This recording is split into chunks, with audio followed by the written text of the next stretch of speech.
Hallo Leute, da bin ich wieder. Heute gibt es mal eine Busvorstellung. Jetzt werdet ihr sagen, endlich.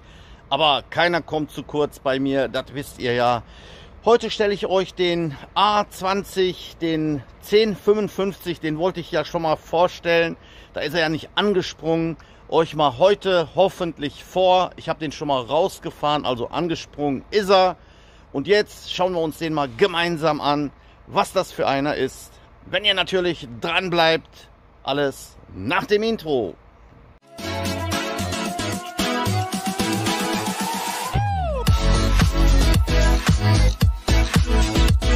So, dann schauen wir uns das mal schönes Stück mal an. Ich war ja schon lange nicht mehr hier auf dem Betriebshof, weil ich die ganze Zeit ja auf Reisen war. Auch für euch natürlich mit den ganzen 9-Euro-Ticket. Hatte Urlaub und zwischenzeitlich ist ja Hochsaison. Bin ich ja auch mit dem Reisebus unterwegs gewesen. Aber so sieht das Teil aus. Den wollte ich euch ja schon mal vorstellen. Den 1052, der steht hier. Ich zeige euch den mal. Den habe ich euch ja bereits schon vorgestellt. Das ist übrigens der Platz, wo der 55 nachher wieder reinkommt. Wie ihr sehen könnt, die haben 100er Zulassung. Hier unser 83, das älteste, was wir jetzt im Moment hier haben, der ist auch noch hier, auch mit 100er Zulassung. Die können wir bei Bedarf normalerweise auch als so Überlandfahrten oder beziehungsweise so für kurze Trips hier als Sonderfahrzeuge auch einsetzen. So, wir fangen mal diesmal nicht von vorne an, sondern wir schauen uns den mal jetzt mal von hinten an. Das ist klar, kennt ja jeder, wo der Tank sitzt. Die haben ja noch keinen AdBlue, das ist ja einer von 2010, die wir ja auch von dieser Schilling-Gruppe damals bekommen haben. Und bei der Schilling-Gruppe, das erwähne ich ja auch immer wieder, gibt es ja auch hier diese Abdeckung, damit der im Winter die ganzen Dreck und so nicht hier nach hinten schleudert, dann bleibt er auch weiß. Der hat übrigens hier so schöne Radkappen, original MAN, die sind auch frisch lackiert worden damals. Batteriekasten, den hat er hier unten. Ja, so schaut's aus. Die ganze Elektronik und so sitzt da drin. Der hat 2 neue Batterien gekriegt, wie ihr sehen könnt. Ja, keine Ahnung, warum er letztens mal nicht angesprungen ist, aber jetzt ist er angesprungen. Deswegen können wir den auch gleich eine Runde fahren. Der hat natürlich noch nicht, Zungendreher. Der hat natürlich auch noch die Flipdots, wie ihr sehen könnt, aber zusätzlich auch noch mal innen drin, wenn ihr richtig hinschaut, auch noch mal mit Elektronik. Ja, ich habe das, ihr seht das gar nicht, das spiegelt nur. So, jetzt sehe ich das erst. Jetzt könnt ihr das erst besser sehen. Ich denke schon die ganze Zeit, habe ich die Kamera auf Außenkamera. So, jetzt schauen wir uns das Teil mal noch mal von vorne an. Wie ihr sehen könnt, heute ist Sonntag. Heute fahren 2, 3 Busse. Hier die Lücken, wo hier sind. Da waren die Busse drin. Die sind aber unterwegs. Ich weiche mal so ein bisschen vom Thema ab. Vielleicht habt ihr gesehen in dem Werkstattvideo, der Bus, der ist schon fertig, irgendwo steht er rum, ist doch noch fertig geworden. Hier steht er, der 13. Das heißt, er läuft weiterhin hier bei Fehling. So, jetzt schauen wir uns aber unseren 1055 nochmal an. So schaut das Teil aus. Auch oben mit Flipdots und LEDs im Hintergrund, wenn er an ist. Das haben die hier auch sehr schön gemacht. Hier, das habe ich woanders, wo ich mal unterwegs war, auch gesehen. Bei uns haben wir hier so einen gelben Punkt, bei manchen hat man so einen roten Punkt.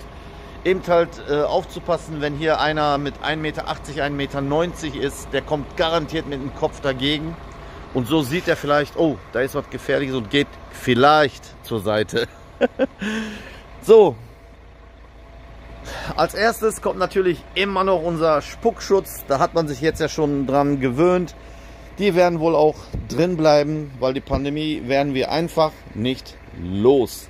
So, ich habe mir auch schon die Fahrzeugmappe hier rausgesucht, um euch eben halt ein paar Details zu sagen. Der hat ja diese 100er Zulassung und 235 kW und mit Was hat der? Ich muss selber mal lesen.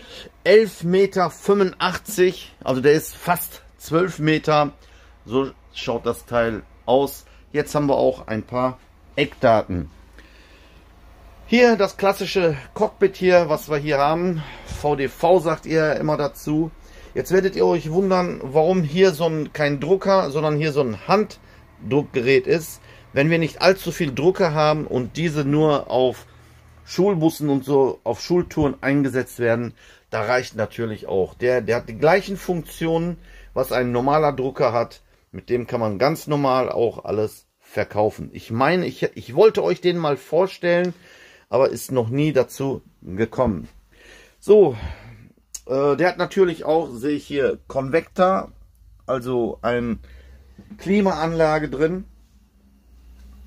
Der Sitz hier, ich wollte gerade schon sagen, ist das ein Dings nach, der muss nur hinten dran gemacht werden. Ich habe jetzt gedacht, der hat, aber hat er natürlich auch 100er Zulassung. Wenn die Fahrgäste, dann muss der Fahrer natürlich auch einen Sicherheitsgurt haben. Und der Sitz ist sogar von Isri, okay. Den kann man hier natürlich hier auch ein bisschen bequem machen, wenn man ein bisschen auf längere Touren geht oder so. Den Arm hier aufzustützen, ist gar nicht mal so schlecht.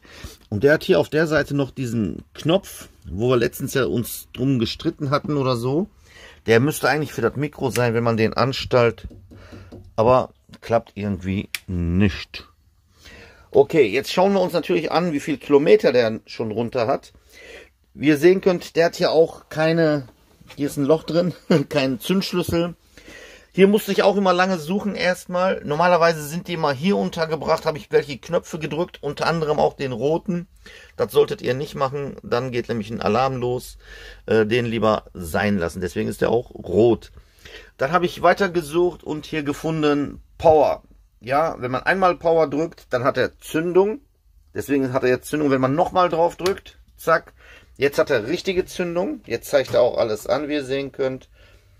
Der hat 584.711 Kilometer erst runter, muss man sagen. Ist nicht viel. Also mit dem Bus können wir noch lange, lange fahren. Bevor wir den starten, wir gehen ja natürlich auch gleich nach hinten. Ich habe mal hier schon mal alles angemacht. Gang raus. Power ist an. Müsste ich den theoretisch von hinten auch starten können. Ansonsten der Startknopf, der befindet sich diesmal auf der Seite. Der ist für an, der ist für zu. Aber bevor wir das alles machen, gehen wir jetzt erstmal nach hinten. Hier nochmal einen Blick zu dem digitalen Tachographen. Der hat hier natürlich Bordnetz hier über dem Bordnetz hier über so einen Zigarettenanzünder, sag ich mal, den hier am Laufen. Ansonsten, was gibt es hier noch zu sehen oder zu sagen? Der hat 43 Sitzplätze, 35 Stehplätze und einen Rollstuhlplatz. Oben so mit Kameras. Hier könnt ihr auch noch mal sehen, ganz normal wie beim Auto, die vorderen Sitze haben die Sicherheitsgurte. An den Stühlen steht sogar MAN drauf. Jetzt sehe ich das da zum ersten Mal. Für die Fahrgäste, damit es ein bisschen bequem ist, haben die hier auch noch so Armlehnen auf beiden Seiten. Wenn ihr gemerkt habt, die geradeaus nach vorne hin sitzen, wenn vor denen kein anderer Sitz ist, die sind hier wie beim Auto. Hier einfach so kann man die Sicherheitsgurte anlegen. Und die nicht in Fahrtrichtung sitzen, die haben hier nur so Beckengurte. Die kann man hier so ziehen. Zack, und sich hier dran tun, wie bei mir im Volvo im Reisebus. Hier hat er auch noch so eine Stopp-Taste, extra nochmal für normale Menschen. Und hier, wenn die älter sind oder Hilfe brauchen oder so, dann weiß der, wenn man da drauf drückt zum Beispiel, dann erscheint auch ein Symbol. Es will eine ältere Person zum Beispiel, sage ich mal jetzt rein, als Rollstuhl wird das da angezeigt. Dann kann er auch Rücksicht nehmen dann beim Anfahren oder Abbremsen. Jetzt werdet ihr sagen, ach, hier fehlt doch ein Sitz. Ja, sehe ich auch gerade. Warum fehlt da jetzt eine Sitzgruppe? Weil da hier oben so groß hier die Verkaufsautomaten waren hier von dem Schilling-Gruppe. Ja. Fenster haben die gut gemacht. Ist so zu, weil er ja Klima hat. Sonst würde jeder aufreißen. Man kann den dann separat hier abschließen und dann ist gut. Schöne Klima, die Luft, die kommt dann gleich von oben, können wir auch gleich alles nochmal testen. Und wenn ihr hier noch sehen könnt, hier ist jetzt auch, das sind wohl verschiedene Sitze, die mal woanders waren, wenn ihr gemerkt habt, oder einmal so, einmal so. Wisst ihr, was ich meine? Der Sitz, der ist ja okay, dass der hier so hat, weil er in Fahrtrichtung sitzen. Aber wir hatten ja gesagt, wenn ein Sitz davor ist, dann sollte der Beckengurte haben. Hat er aber nicht. Der hat hier auch nochmal solche Gurte. Und die Seite auch. Alles, was in Fahrtrichtung sitzt, würdet ihr jetzt sagen, okay. Aber der daneben, der hat wieder Beckengurt. Warte, wo ist das Teil? So, der hat wieder Beckengurt. Warum auch immer. Der dahinter hat wieder normal, wie PKW. Und der dahinter wieder Beckengurt. Der dahinter hat wieder normal. Und der dahinter auch. Ja, entweder ist das jetzt so ein zusammengewürfelter oder das ist baulich so bedingt, keine Ahnung. Hier, der hat auch hier. Die Seite auch, die Seite auch. Die Seite kann man ja verstehen, nur Beckengurt.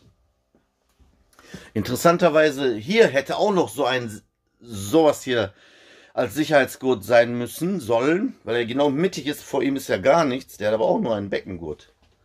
Aber wird schon seine Richtigkeit haben, denke ich mal. Nur von der Überlegung, von der Logik her, keine Ahnung. Hier nochmal große MAN-Schild, dass wir auch wissen, dass wir tatsächlich in einem MAN sind. Nicht wie damals, wo ich mal in Nürnberg war, fahre ich mit einem MAN und ich stelle den euch vor als, ja, ich fahre heute zum ersten Mal mit einem Solaris. Könnt ihr euch dran erinnern? Wenn nicht, könnt ihr euch das Video nochmal von Nürnberg angucken. So, von hier habe ich einen schönen Überblick, dass die Nothämmer alle da sind. Sind alle da. Okay. So, dann gehen wir noch mal raus, hören uns den Motor an, überprüfen nachher noch die Türen, ob das alles klappt, weil der hat nämlich auch so Spezialtüren. Wenn ihr gesehen habt, hier dieser Schutz. Wofür ist dieser Schutz? Weil das Außenschwenktüren sind. Ja, die normalen Türen, die gehen ja so nach innen aus, aber der schwenkt nach außen und rechts. Und wenn hier aber einer jetzt hier mit seinen Finger so dazwischen hat, dann geht der Arm direkt mit nach draußen. Aber das zeige ich euch gleich noch. Hier nochmal einen Blick. Ich mache mal so. Hier auf den Rollstuhlplatz. Hier nochmal in eigener Sache Werbung. Verstärke unser Team als Busfahrer. Als Buspilot suchen wir immer noch. So, dann gehen wir mal jetzt nach hinten und schauen uns mal den Motor an. Boah, jetzt muss ich mich jetzt mal hier reinquetschen. So, ich nehme euch einfach mal mit.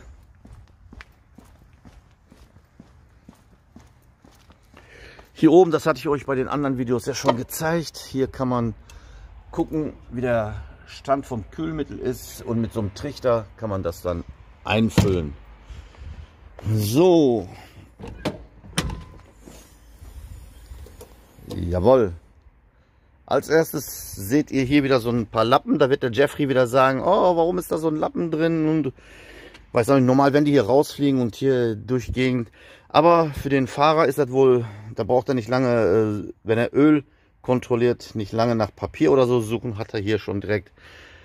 Ja, aber da wird auch nicht viel passieren. Der hat den schön hier eingeklemmt. So schaut das Teil aus. Wie gesagt, fast 300 kW. Mit den großen Lüfter. Hier, der ist schon zugelegt. Oder der ist ein bisschen schwergängig. Deswegen geht der nicht von alleine hoch. Den lassen wir mal auch so. Startknopf ist auch da. Müsste theoretisch gleich auch anspringen. Ja, aber schön sauber auch alles. Kein Öl, kein Tropfen irgendwo undicht oder so. Der hat hier sogar noch Licht für den... Geht das? Ne, geht natürlich nicht. Oder vielleicht nur, wenn der Motor an ist. Keine Ahnung.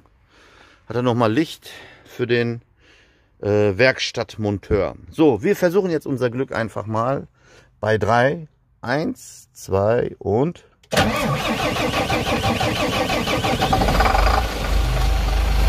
Hat ein paar Umdrehungen mehr gebraucht, aber ist angesprungen.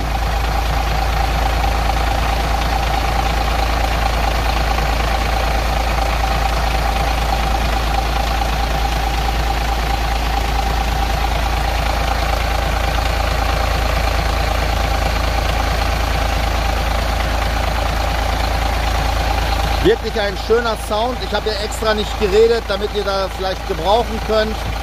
Angesprungen ist er auch. Mal gucken, ob das Ding hier läuft, wenn er nur anspringt. Nein. Ah doch. Jawohl, jetzt ist er auch an. Machen wir auch wieder aus. So. Vielleicht war da auch nur ein Wackler drin. Auf jeden Fall geht es auch. So.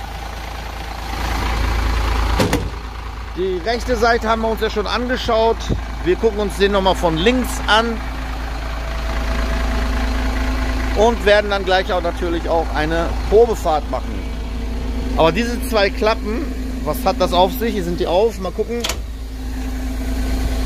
Ah, schaut mal, Leute. Das hatte ich letztes Mal auch nicht bei dem anderen euch gezeigt, glaube ich. Weil das ja so ein Überlandbus ist, hat er hier sogar, obwohl das ein Niederflur ist, kann man ja nicht Koffer und so mitnehmen. Aber der hat hier auf der Seite noch hier so ein paar Sachen, wo man was verstauen kann. Auch nicht schlecht, oder? Das sehe ich jetzt zum ersten Mal hier, dass er auf der Seite noch so Klappen hat. Gut, dass wir das uns angeschaut haben. Ich weiß gar nicht, ob das bei dem 52 auch war. Gehe ich jetzt aber mit euch noch mal gucken. Das interessiert mich jetzt. Ja. Weil hier haben wir ja den so einen als Gelenk zwar, weil hier sind keine Klappen, nichts. Das sehe ich zum ersten Mal, dass auf der linken Seite Klappen sind. Mal gucken jetzt. Das interessiert mich jetzt. Doch, der hat das auch. Dann habe ich das wohl letztens mal überflogen oder habe es euch nicht gezeigt oder so. Keine Ahnung. Jetzt will ich da aber auch noch mal reingucken.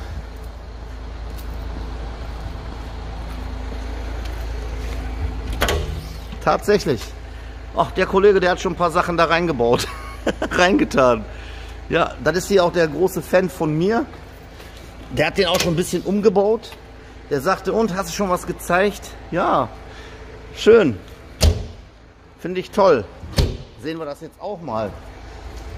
Ich kann euch auch zeigen, dass das ein Fan von mir ist. Der hat, glaube ich, irgendwo meine Sachen drauf. Ja, wie ihr sehen könnt, MAN-Fan und Mehmet OE-Fan. Ah, Fasche, der hat auch hier auch sogar meinen Dings hier auch als Armband hat er hier auch dran. Ja, der hat was umgebaut, der sagte, und, hast du schon was den auch gezeigt? Ich sage, nein, das ist jetzt die Gelegenheit, euch das mal so zu zeigen. Der hat sich so einen Kopfschoner hier dran getan. Dann hat er hier eine, sagt schnell, eine Gardine dran getan. Da hat er hier so ein paar Blumenhalter. Ja, wenn jemand seinen festen Bus hat, ist klar, der geht damit auch ganz, ganz anders um. Ne? Ja, hier ist nochmal mein... Warum ist er so schwarz geworden? Wo hat er den gehabt? Und hier, das sind meine Ansteckdinger hier. Wunderbar. So, jetzt machen wir aber eine Probefahrt. Ich mache mich mal startklar. Bevor wir starten, wollten wir uns ja die Türen noch anschauen. Wie ihr gemerkt habt, so, das sind Innenschwenktüren. Die gehen nach innen hin auf. So, jetzt die hinteren, mal gucken von hier aus. Habt ihr gesehen? Zack. Die gehen nach außen auf. Nochmal. So, jetzt zeige ich euch auch nochmal, wie das von außen aussieht. Das meinte ich hier, seht ihr? Wenn hier jemand seinen Finger oder so, deswegen ist das hier so ein Schutz, damit hier niemand eingeklemmt wird. Und so schaut das Teil dann von außen aus.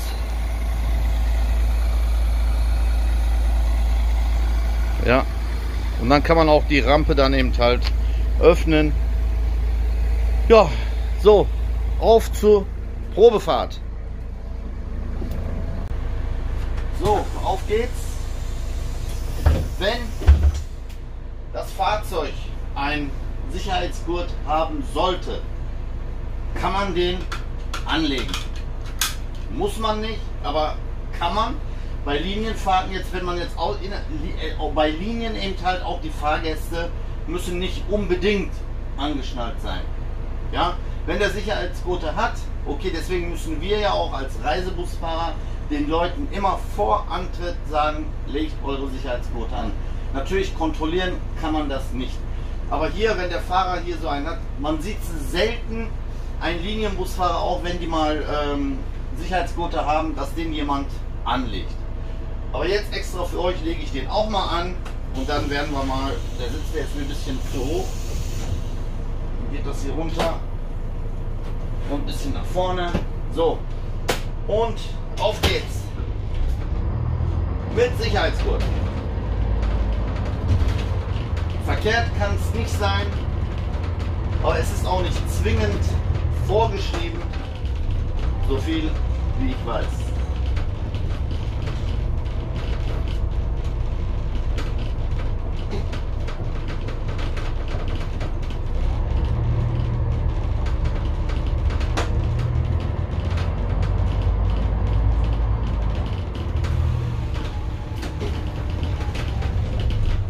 Das war Theo. Aber Bremsen tut er schon mal ganz gut. Habe ich jetzt schon festgestellt. Komm, Fahrradfahrer, du darfst. Achso, der will nach links. Okay. Ah, schon lange kein Linienbus mehr gefahren, Leute. Immer mit dem Volvo. Aber der verhält sich wirklich anders als die anderen Linienbusse. Das kann man jetzt schon sagen. Ich muss hier aufpassen, nicht, dass hier irgendwelche Blitzer sind. Ruckzuck ist man ja hier auf 50. Ey, sagenhaft. Habt ihr gesehen, ich habe noch nicht mal Kickdown gemacht, hat er runtergeschaltet, weil er untertourig war. Der hat aber keinen Retarder, so in dem Sinne klassischen, also nur den Fußretarder. Er leuchtet auch auf.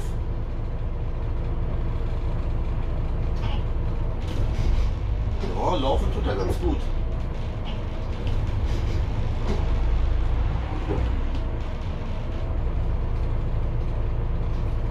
Wir fahren diesmal mal von der Seite, sonst sind wir immer hier rechts und von der anderen Seite gefahren, unsere Probefahrt.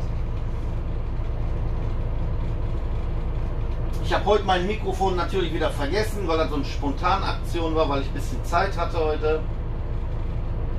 Aber ich hoffe, ihr könnt mich auch weiterhin hören. Wir sind ja ganz nah da dran, an der 100.000 Abo-Marke. Wenn ihr mir noch weiter unterstützt, mir weiterhilft, wenn wir das dieses Jahr wirklich mal hinkriegen sollen. Es fehlen, wo ich das Video gedreht habe, fehlten mir noch 1200 Leute. Ich weiß nicht, wenn ihr dieses Video jetzt ruhig anschaut, wie viele mir da noch fehlen. Hoffentlich sind keine abgesprungen. Und dann überlege ich mir, dass wir gemeinsam was machen, damit ihr auch ein Dankeschön von mir irgendwie auf irgendeine Art bekommt. Wichtig ist erstmal diese 100.000 und wenn ich diesen Play-Button dann mal irgendwann mal in der Hand halten sollte, das ist ja immer noch mein größter Traum, dann habe ich wirklich alle Ziele erreicht. Ich wollte in Zeitung, habe ich geschafft. Ich wollte in Fernsehen, geschafft. Habe ich gesagt, ja, vielleicht klappt es auch mit dem Play-Button, aber dazu brauche ich natürlich eure Hilfe. Ohne euch läuft gar nichts. So, jetzt wieder konzentrieren auf die Fahrt.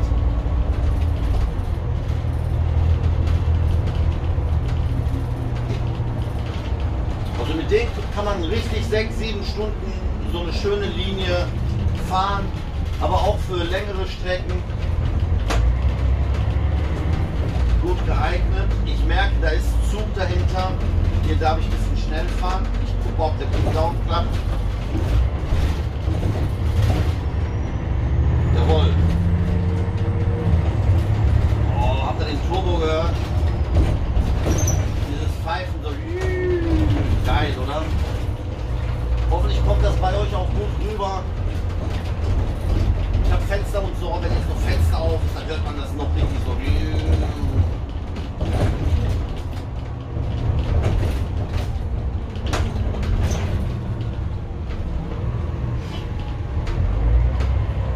Ja, der hat auch einen kernigen Sound. Ich denke mal, das ist auch so ein Common Rail System als Einspritzanlage. Ich will den Sound nochmal genießen, wartet.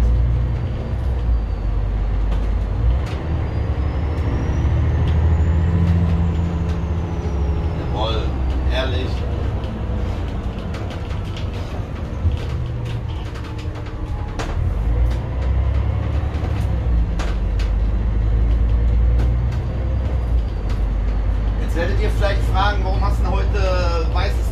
an.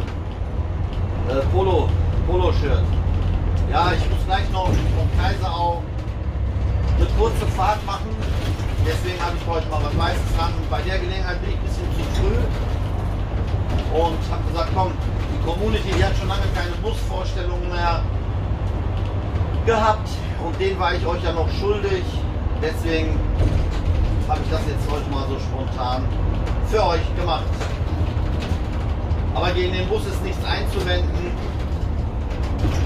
Keine Lämpchen, die irgendwo mal so aufleuchten oder so. Keine Störungen.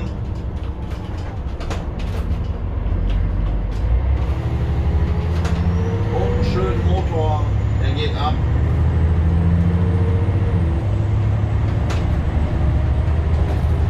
Ich denke mal, das ist auch ein Volt-Getriebe. Konnte ich jetzt auch nicht weiter ausbauen. Das weiß ich ja immer nie. Der schaltet meistens bis zum 4. und dann muss man wieder ab, weil man überall hier nur 50 fahren darf. Den würde ich auch gerne nochmal auf der Autobahn eigentlich mal testen wollen. Aber so ohne Grund darf man ja bei den heutigen Spritpreisen, auch wenn ich das dürfte, nicht machen.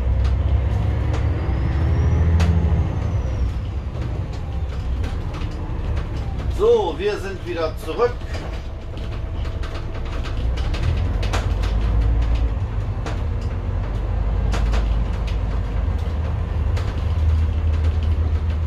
Hier werden wir wieder direkt reinfahren und dann haben wir es geschafft. Schön großen Bogen nehmen, hinten mit dem Arsch aufpassen, dass man da den 37 nicht trifft. Und wenn man jetzt richtig einschlägt, könnte das passen, weil hinten muss ich aufpassen, ist eng.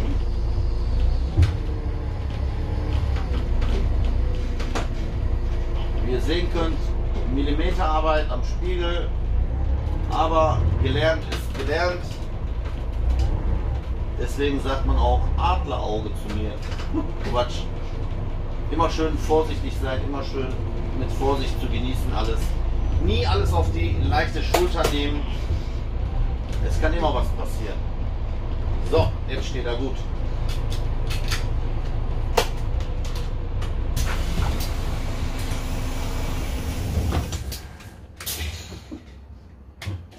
So Leute, das Video ist zu Ende. Ich hoffe, das hat euch wieder Spaß gemacht, hier dabei zu sein.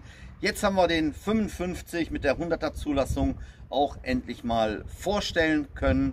Und immer weiter dranbleiben, weil es werden immer wieder neue Ideen von mir kommen, so dass es nie langweilig wird hier auf meinem Kanal. Ihr werdet es nicht bereuen, Leute. Die noch nicht abonniert haben, die jetzt zufällig hier auf mich gestoßen sind, das Abonnieren bitte nicht vergessen, damit ihr den Kanal unterstützt. In diesem Sinne, macht's gut, bis in einem anderen Video. Euer Mehmet Oe.